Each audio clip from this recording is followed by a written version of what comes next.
네, 스토리가 있는 뉴스, 스토리 뉴스 시작하겠습니다. 자, 오늘은 한민족 최대 명절 중에 하나인 음력설입니다. 한국에서는 이미 지난 주말부터 음력설 연휴에 들어가 있습니다. 공식적으로는 닷새간의 연휴를 즐깁니다만은 앞뒤로 이제 휴가를 쓸 경우에 최장 열흘간의 휴가를 즐기는 그런 경우도 많이 있다고 합니다. 그래서 본격적으로 이제 휴가를 많이 즐기는 분들, 지방으로 가시는 분들 또는 이제 해외로 가신 분들 이렇게 굉장히 한 220만 명? 한국 국민 중에 220만 명이 해외로 여행을 갔다 이런 얘기도 나오고 있습니다. 그래서 전국의 공항마다 이 연휴를 이용해서 해외 여행 떠나는 그런 사람들이 지난 주말부터 이미 있었고, 이미 지금 여러분들 시점에서 오늘은 많이들 해외로 나갔거나 아니면은 고향으로 갔거나 해서 설을 즐기는 그 본격적인 그 분위기가 진행되고 있는 상황입니다. LA 지역에서는 그리고 이제 미국에서는 음력설을 무슨 연휴 이런 게 아니기 때문에 우리가 이제 기억으로만 우리가 이렇게 말로만 지내지 실제로 공식적으로 지낼 수 있는 건 아니죠. LA 지역에서는 행사도 좀 있습니다. 그 설맞이 무슨 시니어들 대상으로 하는 무료 떡국 제공 행사 이런 것도 있습니다. LA 지역에 그 메디컬 그룹이 꽤 있거든요. 서울 메디컬 그룹, 한미 메디컬 그룹, 센트럴 메디컬 그룹 등등등 이제 시니어들을 대상으로 하는 의료보험 메디컬 그룹이죠. 그중에서 이제 센터 메디컬 그룹 같은 경우에는 LA에서 그 무료 떡국 행사를 지난주에도 한번 했는데 오늘도 지금 이 시간 하고 있을 겁니다. 오늘도 떡국 행사를 하는 그런 모습을 볼 수가 있습니다. 타 지역에서도 이미 한인 사회가 조금 형성되어 있는 그런 곳이라면 이런 그 설맞이 행사가 있으리라고 생각이 됩니다. 특히 이제 무슨 시니어 메디컬 그룹 또는 시니어 보험을 주로 하는 그런 사업체 등등에서도 어차피 좀 홍보를 위해서라도 이런 행사를 많이 할 것으로 생각이 됩니다. 혹시 주변에서 그런 행사 있으시면 쭈삣쭈삣 하지 마시고 가셔서 사람들 좀 만나고 떡국도 맛있게 드시고 그런 하루가 되셨으면 하는 그런 바람을 갖게 됩니다. 자, 음력설 잘 지내시고 계시리라고 믿고 오늘 스토리 뉴스 시작하도록 하겠습니다. 자, 트럼프 행정부의 강경 이민 정책을 둘러싼 여야 갈등으로 인해서 이민 단속 주무부처인 국토안보부에 대한 그 예산안 처리가 끝내 무산됐습니다. 바꿔 말하면 이제 합의가 계속 안 되고 있습니다. 그래서 지금 무슨 일이 발생하느냐? 그래서 부분적인 연방정부 업무 셧다운이 지금 진행되고 있는 상황입니다.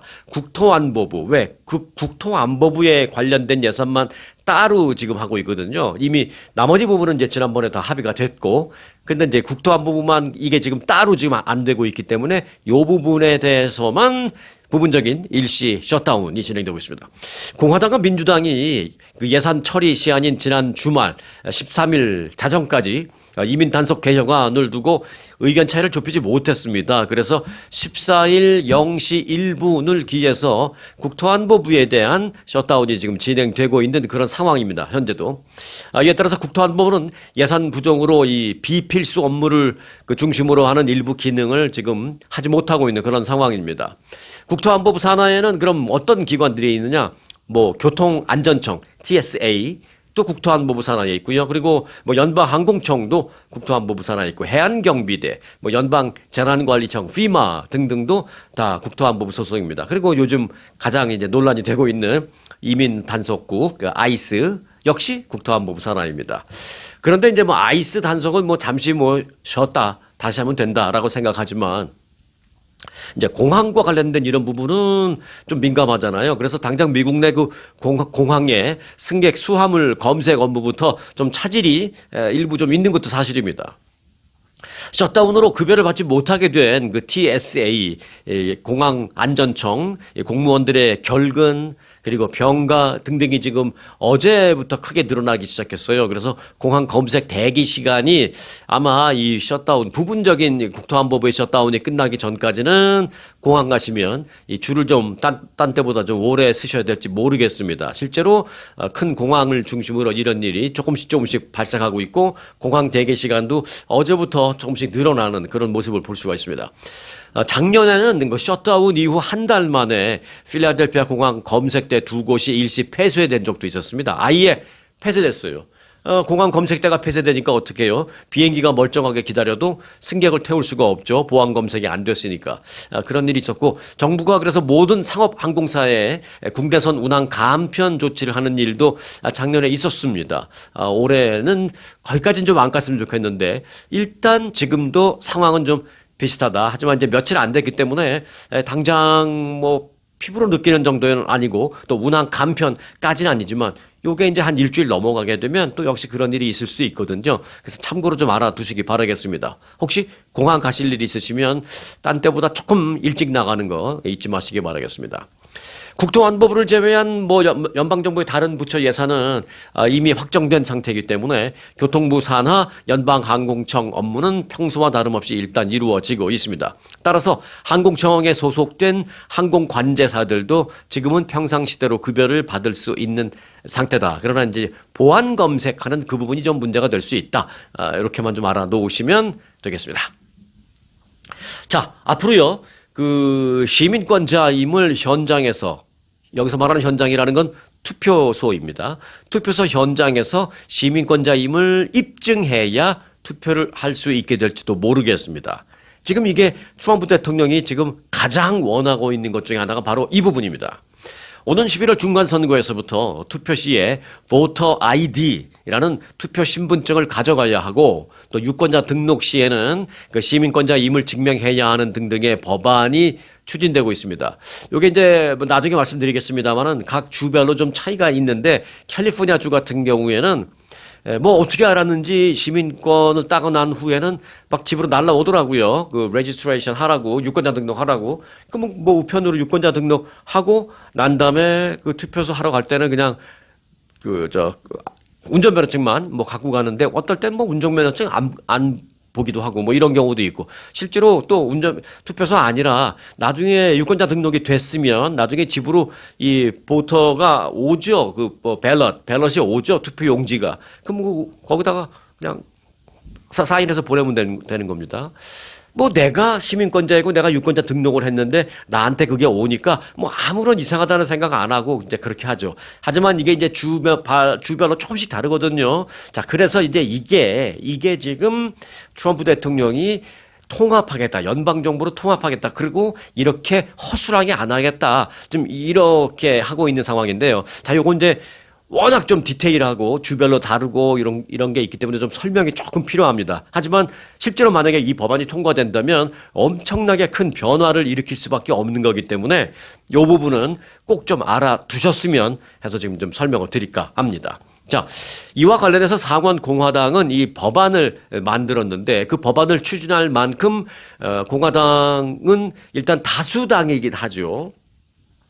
공화당 표만으로는 그러나 통과는 어렵습니다. 하원에서는 이게 통과가 됐어요. 하원에서는 통과됐는데 공화당은 어떤 법안이 통과되기 위해서는 3분의 2의 그 투표를 찬성을 받아야 되는데 지금 상원은 100명이잖아요. 그런데 3분의 2면은 60명이죠. 그런데 공화당이 다수당이긴 하더라도 60명은 또 안 되거든요. 그래서 이제 이게 아주 민감한 부분인데 일단 이 법안의 이름은 뭐냐? Save America Act라는 겁니다. 이제 액트가 이제 법안이라는 거니까 Save America 법안 뭐 이렇게 말할 수가 있는데 이 법안은 지난 11일 하원에서는 이미 통과됐어요. 찬성 218대 반대 213으로 통과가 됐습니다. 하원에서는 이제 절반만 넘으면 통과가 되는 거였으니까 근데 그렇게 됐고 그래서 상원으로 왔는데 그럼 상원에서 요게 이제 60명만 넘으면 되는데 지금 그 부분을 한번 들여다보겠습니다. 자, 현재 정치권에서 이 문제가 가장 뜨거운 감자로 떠오르고 있습니다. Save America 법안. 요거는 이제 투표를 해야 하는 시민권자들에게 초미의 관심사. 그리고 꼭 내가 투표를 할 수 있는 시민권자가 아니더라도 미국의 정치 지형을 바꿀 수도 있고 또 어떤 각종 법안이 통과될 수 있느냐 없느냐 특히 이제 이민자들과 관련된 어떤 강경한 법안이 나왔는데 이게 투표에 붙여졌는데 뭐 통과될 수도 있고 안 될 수도 있고 굉장히 사회적으로 큰 영향을 미칠 수 있는 겁니다. 세이브 아메리카 법안은 사실 원래 이름은 이게 아니에요. 앞 글자를 SAVE 따서 갖고 온 거고 원래 이름은 뭐냐? Safeguard American Voter Eligibility Act입니다. Safeguard의 S 그리고 American A, Voter V 그리고 Eligibility의 E 해서 SAVE 액트라고 이제 하는 겁니다. 그래서 뭐 흔히들 뭐 세이브 법안이라고 하면은 뭐 다 알아듣습니다만은 진짜 이름은 Safeguard American Voter Eligibility Act라는 것입니다. 주요 내용은 다음과 같습니다. 자, 지금부터 중요한 내용이 나옵니다. 첫 번째, 유권자 등록 시에 미국 시민임을 증명할 문서 제출 의무화입니다. 증명 방법은 미국 여권을 가져가거나 출생증명서를 가져가거나 또는 시민권 원본을 가져가야 합니다. 이게 이제 여권 같은 경우에는 뭐 있으시면 간단한 문제입니다만은 그렇지 않으면 뭐 출생증명서 이거 없는 사람 특히 이제 우리 같은 그 이민 1세는 출생증명서는 없죠. 이미 여기서 태어나지 않는 한. 그리고 세 번째, 시민권 원본. 이 시민권 원본 갖고 있는 사람 많지가 않습니다. 찾으려면 어디 갔는지 잘 모르겠고. 그래서 이제 신청하면 막 몇 달 걸리고요. 이게 아마 제가 알기로 뭐 한 4,500불 줘야 이게 아마 보내줄 겁니다. 그 신청 피가, 시민권 원본 피가. 뭐 이런 걸 가져가야 된다라는 것입니다. 아니면 연방정부 선거를 위한 유권자 등록 자체를 할 수가 없게 만들겠다라는 것입니다. 자, 주요 내용 두 번째. 그렇게 유권자 등록을 한 뒤에 선거일에 투표를 하러 갈 때 사진이 부착된 신분증, 즉 포토 아이디 제시의 의무화입니다. 아니, 그럼 지금까지는 투표소에 투표하러 갈 때 신분증 안 가져가도 투표를 할 수 있었단 말이야? 라는 생각을 할 수 있죠. 근데 결론부터 말씀드리면 이게 좀 앞서 말씀드렸던 각 주마다 다 다릅니다가 바로 여기에 나오는 겁니다. 미국은 선거할 때 전국 공통의 규정이 없고요. 각 스테이트마다 다 다릅니다. 네. 조금 설명이 필요한데, 미국 선거는 기본적으로 각 주정부의 총무처가 선거를 관할합니다. 그게 무슨 대통령 선거라도 그렇습니다. 그래서 이제 투표소에서 아이디가 필요한지의 여부도 각 주마다 다릅니다. 각 주마다 다른 점은 그런데 그럼 어떻게 다르느냐? 요것도 크게 세 가지로 나눠 볼 수 있겠습니다. 자, 첫 번째, 엄격하게 신분증을 요구하는 주들도 있습니다. 이 주들에서는 사진이 있는 정부 발행 아이디를 반드시 가서 제시해야만 투표를 할 수가 있습니다. 없으면 일반 투표는 어렵고 뭐 임시 투표를 한 뒤에 나중에 추가적인 확인을 하는 등의 그런 절차를 겪어야 합니다. 뭐 그게 안 되는 주도 있고요. 아예 안 되는 주도 있고요. 자, 이렇게 대표적인 엄격한 주는 그럼 어디냐? 어찌 보면 이게 굉장히 지극히 정상적인 방법인 것 같잖아요. 그런데 이렇게 지극히 정상적인 방법인 것 같은데 이렇게 하는 주도 사실은 극히 드뭅니다. 자, 요 정도 엄격하게 하는 주는 그럼 어디냐? 텍사스주, 조지아주, 그리고 인디아나주, 하나 더 위스콘신주. 이렇게 4개 정도가 이렇게 엄격한 주입니다. 자, 그리고 두 번째입니다. 비교적 완화된 아이디를 요구하는 주도 있습니다. 이들 주는 아이디를 요구하기는 하지만 아이디가 없는 경우에는 사인을 대조해 본다든지 또는 다른 서류, 예를 들어서 전기세 공지서, 뭐 가스 요금 고지서 등등 뭐 이런 거를 이제 가져가서 어떻게 증명하는 그런 방법. 그렇게 해서 여하튼 투표를 그런 걸 갖고 와서 증명을 하면은 뭐 일단 투표를 할 수 있게 해주는 뭐 그런 주도 있습니다. 조금 뭐 애매한 방법이긴 합니다만은 요렇게 애매한 주는 어디냐? 플로리다 주하고 애리조나가 대표적으로 약간 좀 애매하게 엄격한 듯하지만 또 요렇게 다른 방법으로 해서 투표를 할 수 있게 해주는 문을 열어주는 요게 이제 플로리다, 애리조나 그렇습니다. 그런데 문제는 세 번째입니다. 바로 투표 시에 아이디 요구가 거의 없는 주 정부가 생각보다 굉장히 많습니다. 사전에 유권자 등록을 했다면 신분증 없이도 투표소에서 투표가 가능한 그런 것입니다. 그러니까 이거죠. 유권자 등록을 했다는 자체가 시민권자임이 이미 증명됐다. 라고 믿고 이제 투표소에 와서는 특별히 내가 시민권자임을 별도로 추가적으로 증명을 하지 않아도 된다라는 것이죠. 뭐 어찌 보면 이것도 일리가 있어 보이긴 합니다만은 이제 요 부분이 트럼프 대통령이 가장 고치고 싶어하는 그런 부분입니다. 대표적인 주가 바로 이곳 캘리포니아주를 비롯해서 뉴욕주 그리고 오레곤주 등등입니다. 공통점이 있죠. 캘리포니아, 뉴욕, 오레곤. 요즘은 오레곤이 좀 더하죠. 일단 대표적인 공통점은 바로 진보 성향의 주라는 것입니다. 뭐 캘리포니아나 뉴욕이 진보적인 거는 뭐 다 아시겠습니다만은 요즘은요 오레곤 주가 뭐 캘리포니아보다 뭐 더 진보적이다라고 말할 정도로 꽤 그렇습니다. 여하튼 진보적인 성향의 주들이 요 세 번째에 해당하는 그런 주입니다. 때문에 트럼프 대통령의 입장에서는 진보 성향 주에서의 투표율이 떨어질 수 있게 할 수 있다면 오는 11월 그 중간 선거에서 이점을 좀 공화당이 누릴 수 있다라는 생각을 정치공학적으로 충분하게 할 수 있다라는 것입니다. 물론 나라를 위해서 생각할 수도 있겠지만 뭐 모든 정치인이 그렇습니다만은 나라를 위한 거 플러스 알파 항상 정치공학적인 생각들을 하잖아요. 이 부분도 이제 그렇습니다. 자, 그러면은 이렇게 투표 시에 엄격한 증명을 하겠다라는 소위 이 세이브 아메리칸 법안 그 내용으로 다시 돌아가서 과연 그러면 그 법안이 상원에서 통과될 수 있을까 하는 문제입니다. 상원은 현재 공화당이 53석입니다. 100명 중에 53석이니까 다수당 이긴이죠. 맞긴 맞죠. 하지만 법안 통과에 필요한 60표에는 턱없이 부족합니다. 공화당 53석, 그 민주당은 45석이에요. 민주당은 많이 차이 나죠. 그리고 이제 53 플러스 45면은 98이잖아요. 그럼 나머지 두 명은 뭐지? 네, 나머지 두 명의 상원의원은 무소속입니다.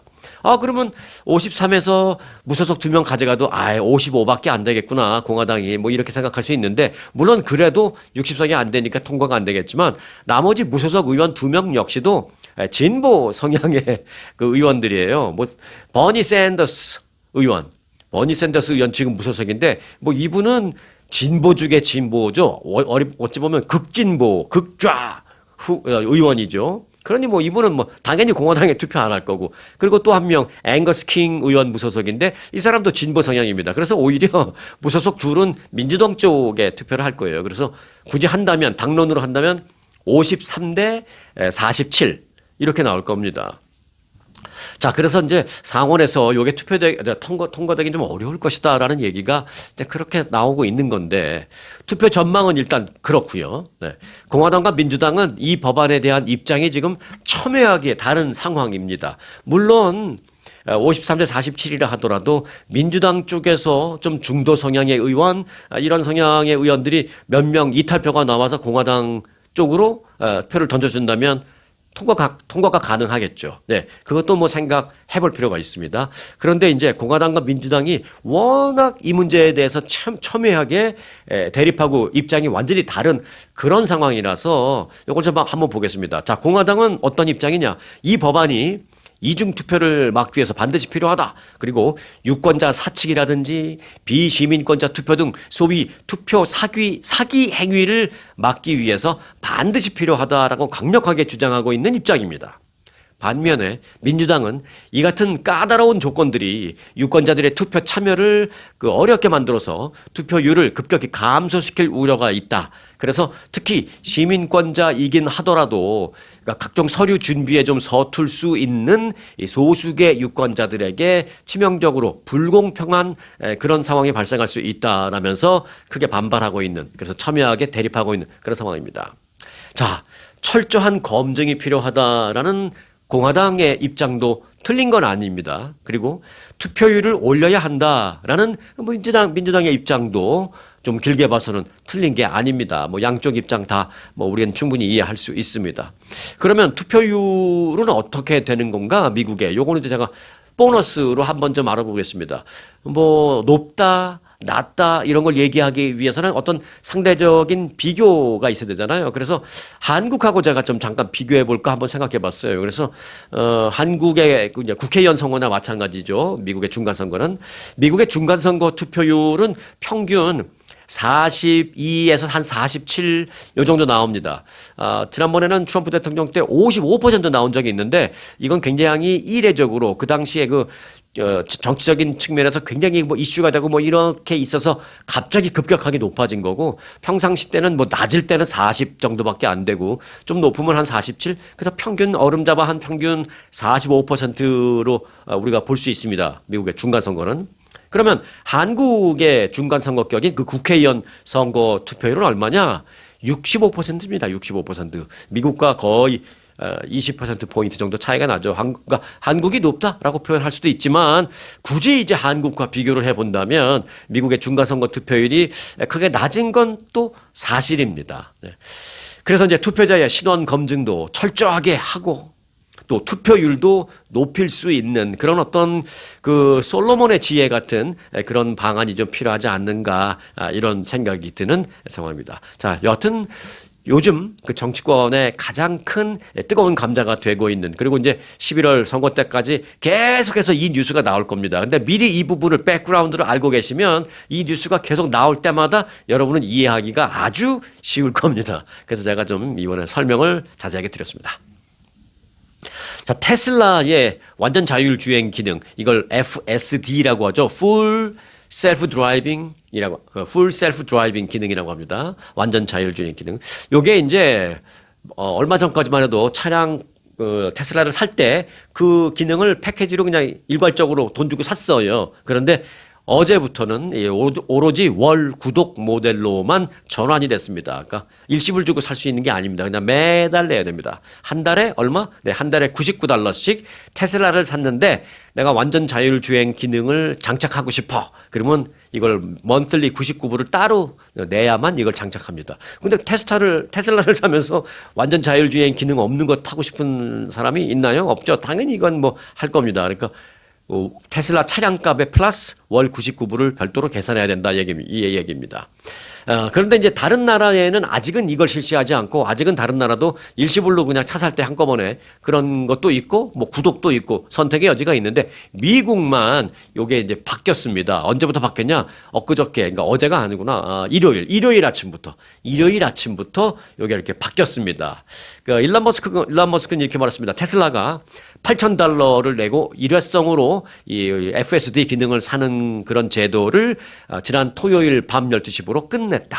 일요일 아침부로 엊그저께 테슬라는 월 $99 구독 서비스로 이걸 사는 방법밖에 없다. 일론 머스크가 이렇게 말을 했습니다. 최근에는 사실 이 subscription, 이 구독에 대한 그런 그 기업이 선호도가 굉장히 높아요. 왜냐면 일단 8,000불을 내야 되니까 조금 부담이 되니까 그냥 안 사는 사람도 가끔 있기도 하고 그런데 monthly $99 하면 부담이 없으니까 안 살까 하다가도 그냥 웬만하면 다 한답니다. 그런데 이제 기업의 입장에서는 요게 처음에는 들어오는 돈이 그 8,000불 받고 내가 파는 것보다 들어오는 돈이 조금 적은 듯해도 이게 계속 꾸준히 가는 겁니다. 꾸준히 가기 때문에 기업의 입장에서는 이게 뭐 기업의 가치를 높게 평가받는 데도 도움이 되고 기업이 또 앞으로 어떤 기업의 예산을 컨트롤하는 데도 도움이 되고 해서 각 대기업들이 사실은 요즘은 이런 구독 제도를 상당히 선호하고 있는 것만은 사실입니다. 자, 미국 브랜드는 더 이상 쿨하지 않다. 쿨하다. 뭐 젊은이들이 아주 좋아하는 얘기죠. 한국에서도 요즘은 뭐 가장 좋게 평가할 때 쿨한데? 뭐 이런 말을 굉장히 가장 극칭찬해주는 그런 걸로 표현을 하고 있습니다. 쿨하다. 그런데 지금 미국 브랜드는 더 이상 쿨하지 않다. 이런 얘기가 나오고 있습니다. 자, 최근에 파이낸셜 타임스는 이 같은 제목의 사설을 통해서 유럽 내에서 중요한 건 이제 유럽 내에서 미국 브랜드의 선호가 낮아지면서 유럽 사람들이 이제 미국 브랜드는 이제 더 이상 쿨하지 않다라는 말을 하기 시작했다라는 것입니다. 파이낸셜 타임즈는 한때 쿨하다라는 이미지를 앞세워서 유럽 시장을 장악했던 그 미국 브랜드들이 이제 그 인기를 잃어버리고 있다라고 분석을 했습니다. 최근에 정치적인 이유로 인해서 미국에 대한 비호감도가 높아진 때문인 것도 큰 요인 중에 하나입니다. 파이낸셜 타임스는 냉전 시기 미국 브랜드는 자유와 유행의 상징이었다 라면서 그러나 약 50년이 흐른 지금 소비자들의 인식은 달라지고 있다라고 평가했습니다. 이는 각종 여론조사 결과에서도 확인이 되고 있습니다. 지난해 독일에서 진행된 한 여론조사에서는 응답자의 약 3분의 2가 미국 브랜드 구매를 완전히 중단할 의향이 있다라고 밝혔습니다. 그동안 미국 거라 그러면 쿨하다 그래서 이제 사고 그랬었는데 미국 거를 안 살 의향이 있다라고 답한 사람들이 독일에서는 69% 나온 겁니다. 또 올해 초에 진행된 한 조사에서는 올해 초라는 건 뭐예요? 지난달이잖아요. 뭐 올해 된 지 지금 오늘 설인데 그래서 이제 약 한 달 전에 진행한 조사에서는 스웨덴 국민들을 상대로 했는데 약 83%가 무려 83%라는 압도적인 숫자의 스웨덴 사람들이 이미 미국 브랜드를 소비하고 있지 않다. 이렇게 답변을 했습니다. 미국 거 살 의향이 있어요? 없어요? 그러니까 무슨 소리야? 난 이미 미국 거 안 사기 시작했어. 이렇게 답변한 겁니다. 미국은 트럼프 대통령 그 재집권 이후 유럽에 대한 압박 수위를 높이고 있죠. 뭐 관세, 뭐 그린란드 등등등. 그래서 이제 유럽 사람들에게 미국의 어떤 민심을 좀 크게 잃는 그런 상황까지 갔는데 그로 인해서 이제 미국 브랜드의 판매량까지 줄어들게 됐습니다. 네, 미국의 대표적인 패션 브랜드 청바지의 대명사 리바이스. 이 리바이스 청바지 회사는 이렇게 말했습니다. 관세 등 미국 정부의 각종 정책으로 인해서 최근에 반미 감정이 커지고 있는 것은 사실이다. 라고 이 부분에 대해서 이제 인정을 사실 했습니다. 자, 관세를 부과해서 미국 경제를 살리겠다라는 트럼프 대통령의 구상이 곳곳에서 이처럼 예상치 못하는 그 복병을 만나면서 앞으로 남고 뒤로 미치는 그런 장사를 하게 되는 건 아닌지 좀 우려되는 그런 상황입니다. 이 부분에 대해서도 역시 솔로몬의 지혜가 또 필요하다라는 생각입니다. 자, 억만장자 범죄자 제프리 앱스타인에게서 피해를 입은 여성 중에 놀라지 마십시오. 한인 여성이 최초로 공개되었습니다. 20여 년간 고통을 겪어오다가 자기도 피해자다라고 이제는 말할 수 있다라고 자신의 피해 사실을 밝힌 이 한인 여성 피해자 리나 오 씨라는 분이 침묵을 깨고 공개적으로 증언을 하기 시작했습니다. 리나 오씨 RINA더라고요. 그 이름이 보니까 이제 미국에서 태어나신 분이에요. 그래서 뭐 완전 영어권이고 이름은 RINA. 그러니까 리나 오씨인데 최근에 영국의 더 가디언과 더 타임스 그리고 ITV 뭐 굿모닝 브리튼 등등에 출연해서 성착취 피해를 증언했습니다. 주로 이제 유럽 쪽에서 이제 인터뷰를 많이 했습니다. 최근에. 뉴욕 쪽에서 이제 나고 자라고 공부도 그쪽에서 한 사람인데요. 이 뉴욕에서 예술가를 꿈꾸던 20몇 년 전 자신이 20대 초반이었을 때 그 앱스테인으로부터 대학 장학금과 미래를 약속받았었다. 이렇게 이제 얘기를 시작했습니다. 그래서 꿈을 미끼로 자신이 꿈을 꾸고 있던 그 예술가로서의 꿈을 꾸고 있었는데 그 꾸고 있던 꿈을 미끼로 던진 지옥에 나는 빠졌었다. 이렇게 얘기했습니다. 리나오 씨는 앱스타인이 당신은 재능이 있다. 학교에 남아야 한다. 그러니까 등록금도 없고 여러 가지 경제적인 지원이 안 되니까 이제 꿈을 좀 접으려고 했었나 봐요, 이분이. 그런데 앱스테인이 또 어떻게 알게 되면서 너는 탤런티드하다 하면서 너는 학교에 남아야 한다. 내가 바라는 거 없이 아무 조건 없이 너에게 장학금 같은 마음으로 학비를 대주겠다 라면서 실제로 학비를 대줬답니다. 그런데 나중에 돌이켜서 생각해 보니 실제로는 수많은 조건들이 붙어 있었다라고 회상했습니다. 학비 지원과 아파트까지 제공받았었는데 학비 지원, 아파트 제공 등 경제적인 혜택은 점차적으로 통제와 종속의 수단으로 변해가고 있었다라는 것입니다. 그때는 그런데 너무 어려서 그렇게 통제되고 종속되는 쪽으로 점점씩 조금씩 변해가는 것을 느끼지 못하고 있었다라고 말했습니다. 이 타임스 보도에 따르면 앱스타인은 오 씨를 비롯한 피해자들에 대한 심리적인 지배를 강화한 것으로 알려졌습니다. 이 대표적인 게 리나 오 씨의 증언으로 앱스타인이 어떤 그 육체적인, 신체적인 그런 것만 속박하고 학대하고 뭐 이런 문제가 아니라 정신적인, 심리적인 지배도 함께 병행을 했다라는 것이 새롭게 밝혀지고 있는 것입니다. 뭐 새로울 건 없습니다. 이걸 뭐 누구든 생각할 수 있는 거겠죠, 사실은. 근데 이제 그런 증언이 구체적으로 나오고 있는 거죠. 자, 리나 오 씨는 앱스테인은 육체적인 뿐만이 아니라 정신까지 침투하려 했다라며 모든 것을 다 소유하기 위한 그의 계략이었다라고 말을 했습니다.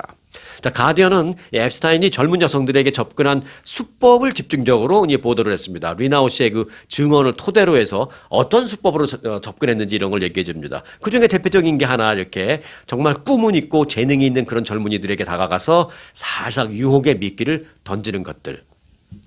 리나오 씨 역시 지난 2000년 21살의 뉴욕 예술학도 시절 지인의 소개로 앱스타인을 만났다고 합니다. 앱스타인은 당시 자신을 수많은 젊은이들을 대학에 보낸 자선가입니다 라고 소개를 했다 합니다. 그러면서 오 씨에게 뉴욕의 유명 미술대학인 SVA 학비를 지원하겠다라고 제안했다라고 합니다. 오 씨는 특히 한인 이민 가정 출신으로, 그러니까 부모님은 이제 이민 1세대 그런 출신으로 이제 예술 활동에 대해서 부모님이 많이 반대를 했답니다. 네.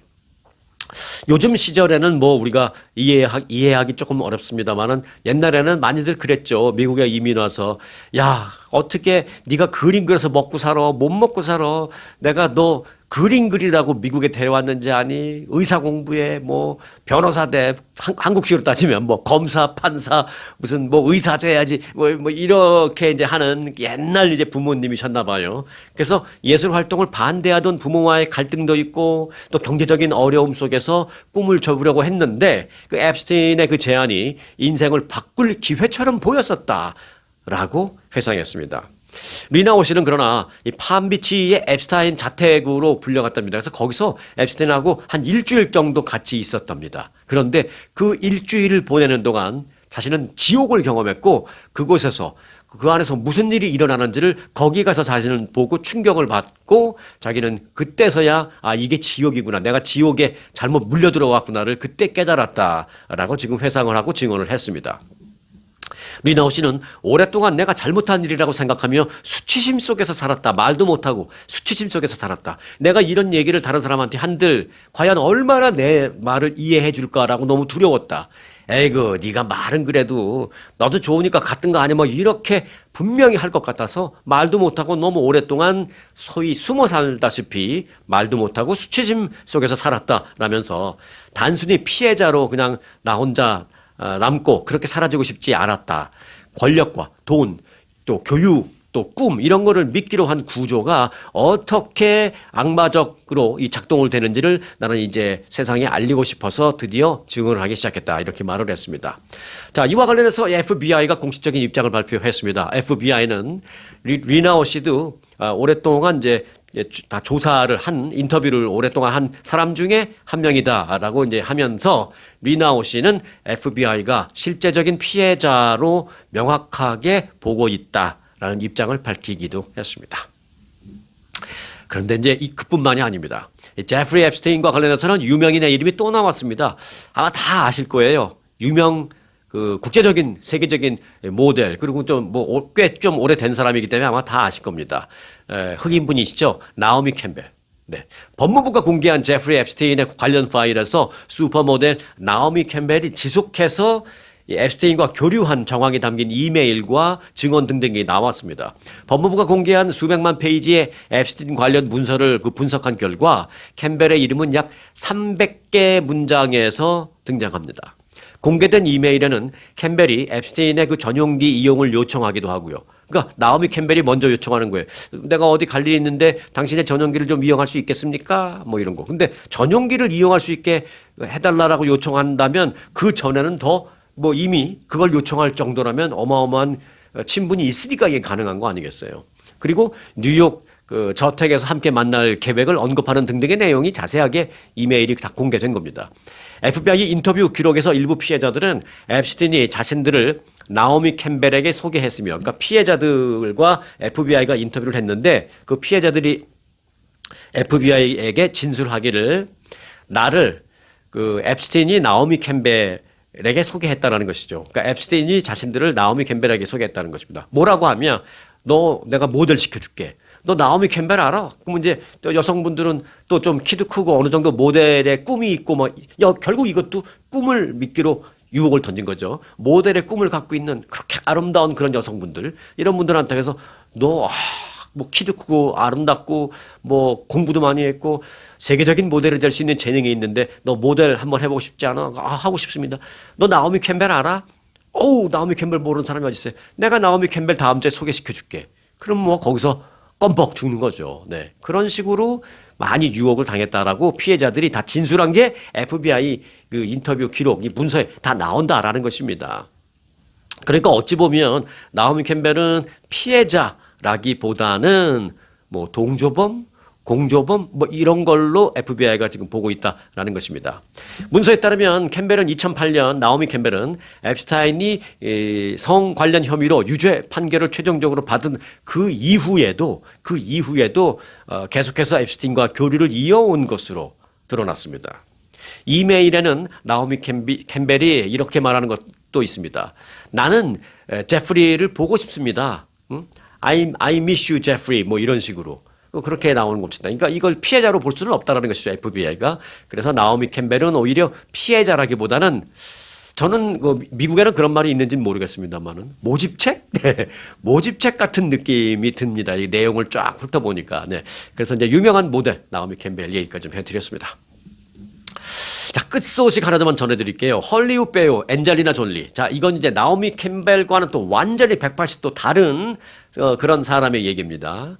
엔젤리나 졸리, 뭐 영화배우 중에서 뭐 의식 있기로 유명한 그런 영화배우죠. 근데 그분이 갖고 있는 어떤 소신이나 정치적인 성향이 여러분들과는 뭐 안 맞을 수도 있고 맞을 수도 있지만 뭐 여하튼 이 나오미 캠벨과는 다른 다른 색깔이다. 뭐 이것만은 맞습니다.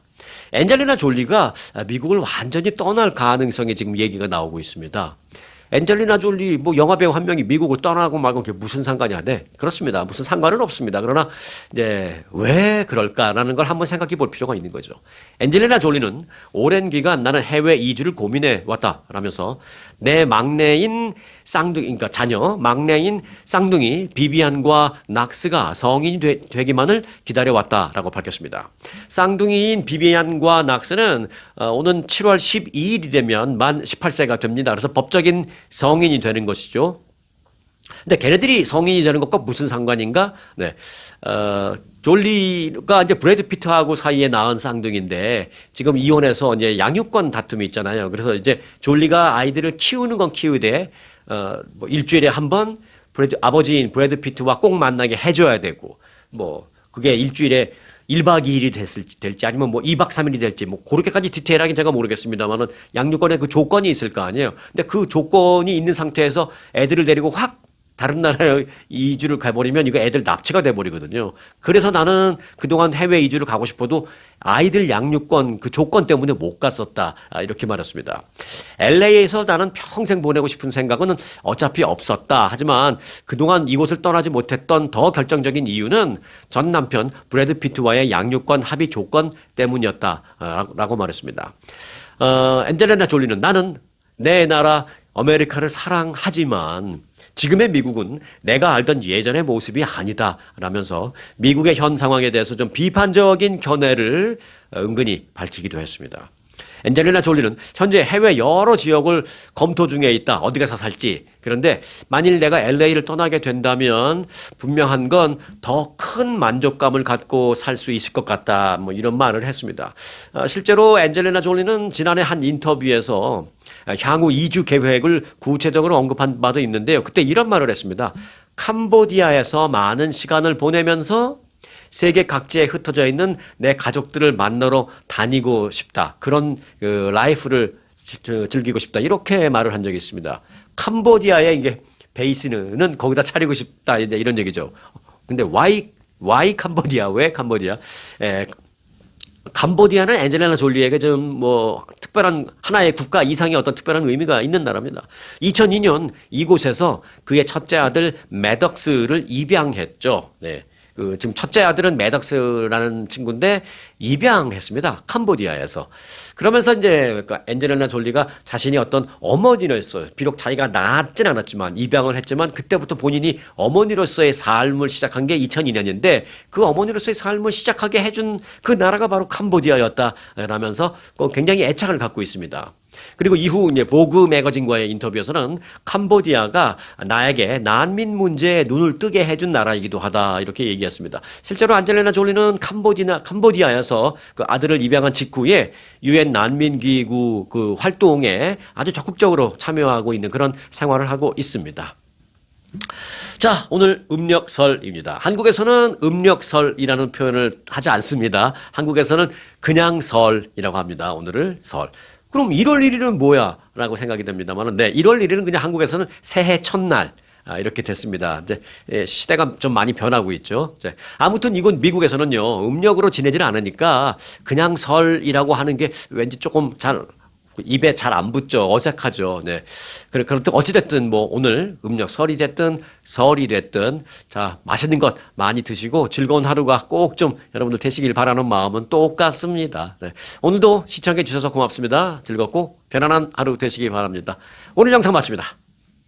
아주 특별한 아주 즐거운 아주 기분이 좋은 아주 편안한 아주 행복한 아주 추억의 남을 같은 코스, 같은 일정이라도 추억은 차이가 납니다. 고객 만족도 1등 아주투어. 내 인생 최고의 순간 1등 여행 아주 좋은 아주 투어 아주 좋은 213-388-40